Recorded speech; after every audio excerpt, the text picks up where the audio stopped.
Welcome back. And in this lesson, we're going to be talking about building our inventory. Every business has an inventory. If you were to start a lawn care business, you probably need to buy a mower. You probably need to have some rakes. You need to have some garbage bags to put the trimmings into. You need to have a trailer to haul your mower. You need a truck to haul your trailer to haul your mower. If you were going to start a restaurant, you definitely need outside of the physical location, you need silverware and cups and napkins and tables and tablecloths and menus, and you need to have food and a staff. So you need to have inventory before you can have your grand opening so that your business can thrive and continue to grow. No different here in the financial industry. Our inventory is people. And so we need to have people to talk to, people to go see. And that's usually a common question of, well, where do my people come from? Where do my clients come from? My potential business partners come from? And again, I can tell you in almost 2 decades of doing this at the time of this video, I have never had to make a cold call. I've never had to knock doors. I've never had to hand out flyers at the mall. That's never been a part of my journey or part of the process in our system. And so if you will actually follow this next step, neither will you. And you'll have a thriving, growing business that continues to spin off referrals, that continues to bring you clients and new potential business partners. And so real quick, we're going to do an exercise that literally is just to get names out of our head onto paper. We are not calling these people. We're not reaching out to these people. Literally is just an exercise to get names out of our head onto paper.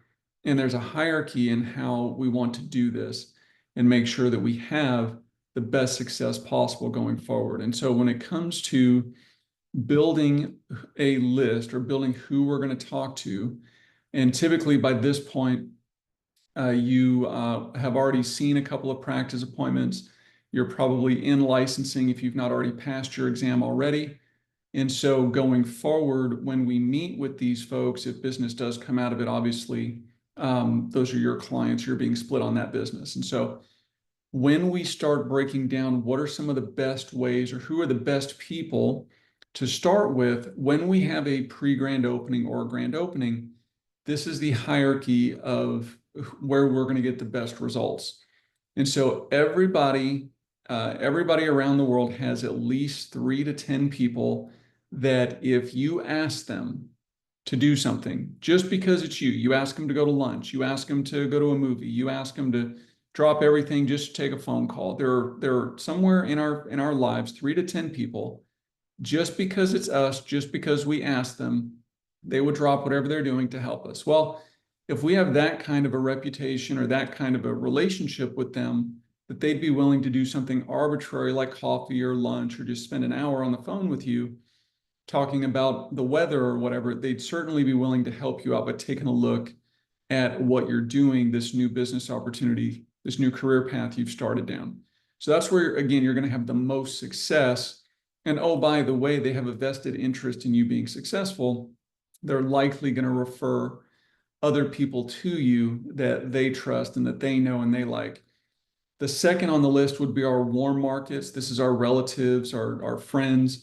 And so again, if you were going to have a restaurant grand opening, you wouldn't just invite 3, 4, 5 people. You would cast a wide net. You would let everybody in the world know that you've now owned a restaurant, everyone in your world know, so that they can, number one, come and give you some honest feedback, but 2, when they leave, refer people to you. And word of mouth referral is the best way to grow any kind of business. And so we've got our hot market, our top 3 to 10. We've got our warm market, which is our relatives and friends. And again, we're not calling these people. We're not reaching out to them just yet. Even when we do eventually, our goal is not to sell them anything or to recruit them into your business. Our goal is just to give you some exposure and get you some experience and hopefully give them a good image and a good feeling about what you're doing so that they will send referrals to you either now or down the road. And so we start with our top 3 to 10. We move on to our warm market, our natural market, and then third is our natural market. And then these are folks that, again, we talk to, but maybe not on a regular basis, or maybe not in a real depth of conversation. So coworkers, sports or gym mates, people we go out with, people we have hobbies or in common with, or maybe we have a similar background. So we can have conversations. Maybe we talk a couple of days a week, but maybe it's not a real deep conversation, or maybe they're just not part of our inner circle, maybe not our top 3 or top 10. And then the last or the lowest on the list is social media. And that's not to say there's not benefit or not power in social media.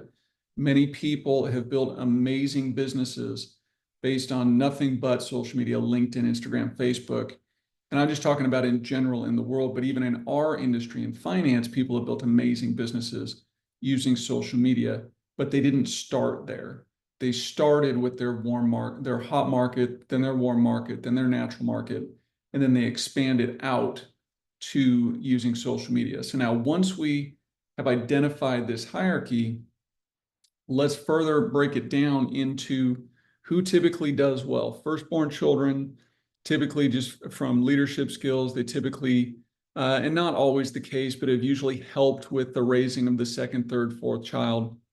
Bilingual people or people that speak multiple languages, typically because they're open, they can speak to multiple groups of people. And so it's a very unique skill set that, again, a lot of people don't have. Sports background and military backgrounds typically do well because they understand systems and coaching. They understand that the coach is going to call the play. And if we run the play correctly, we're going to get the desired result. We're going to score the touchdown. We're going to get the first down. We're going to, get the ball in the basket. We're going to put the ball in the net, whatever it is. People with professional license, they've already gone down the road of separating themselves by going above and beyond the call of duty. Entrepreneurial backgrounds, nurses or teachers, people that like helping people, typically just have a big heart to want to serve the needs of others. The other thing about that is typically they have great heart and integrity, usually just are not paid very well. Even the ones that are paid well usually don't have the time to enjoy the pay that they're receiving. People that have made 6 figures before, or 7 figures for that matter, people are constantly looking for bigger and better. And so maybe they're in the wrong environment or the wrong company, but they're always striving to do bigger and better. Those are always great folks that do well with us. So last thing, as we profile this list down, so we're going to get a list of names, just again, out of our head onto paper. It's our inventory, so that our business can get off to a strong start and then continue to grow and thrive. And so there's 4 basic categories of these folks, our potential business partners. And I want you to remember this acronym BAD, B-A-D, and it stands for business-minded, ambitious, and dissatisfied. Business-minded, ambitious, and dissatisfied.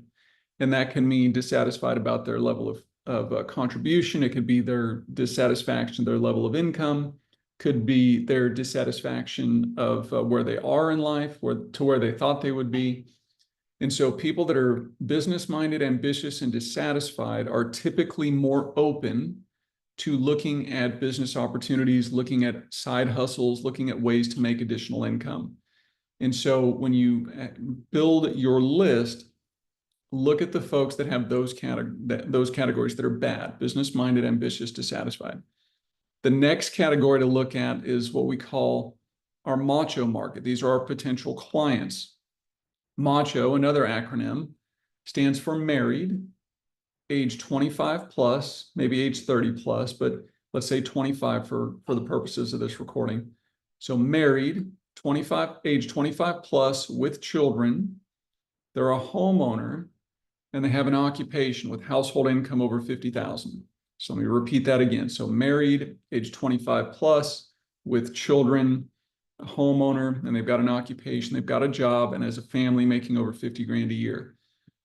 There's a couple of reasons why this is called being in the market, because typically birds of a feather flock together. So when you're looking at getting referrals, people that are married with children, they're over 25, over 30, they own a home, they work, they're typically going to hang out with other people like them. And so that's the type of referrals they're going to send you.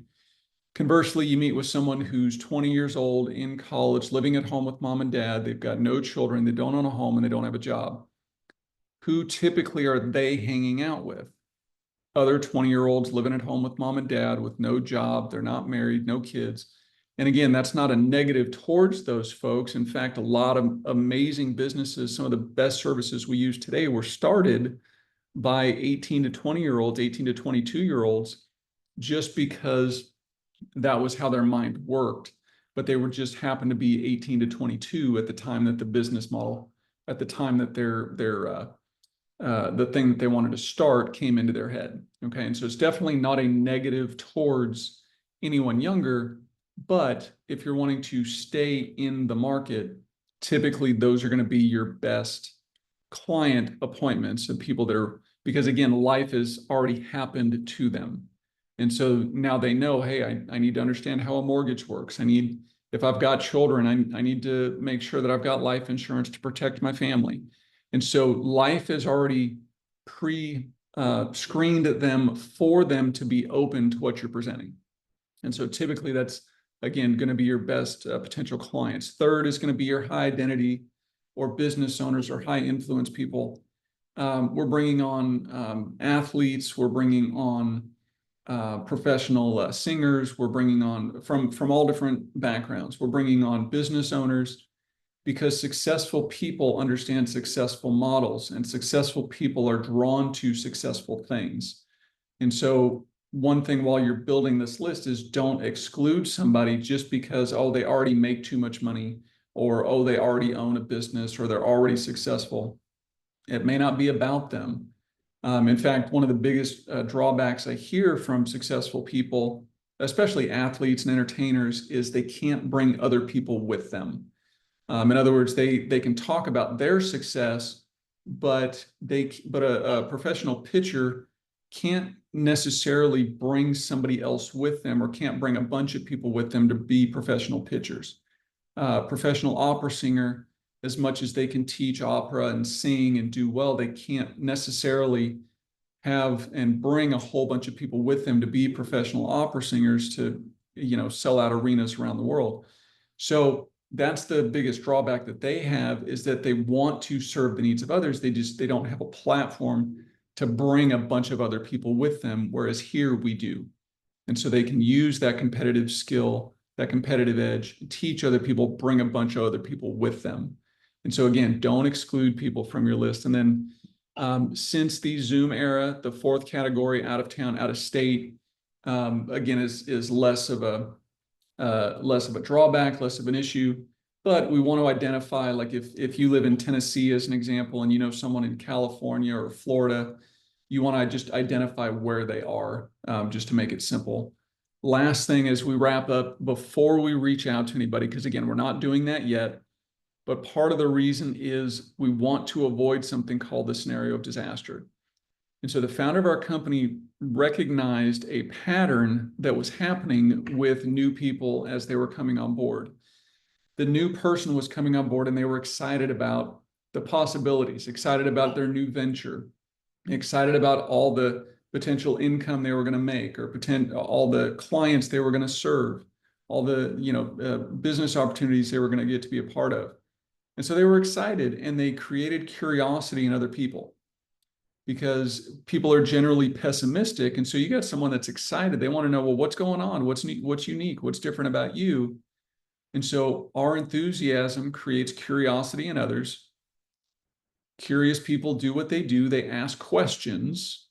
We attempt to answer those questions. And notice I said attempt to answer those questions. But because we're new, we answer wrong or incomplete. It's not on purpose. We're so new, we don't know what we don't know. And so we end up giving wrong information or not complete information. And so because of that, they jump to a conclusion.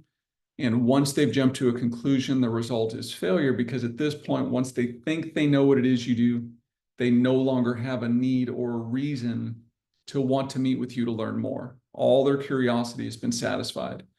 So instead of attempting to answer all of their questions, again, instead of attempting to answer all their questions and answering wrong or halfway, just say, hey, that's a great question.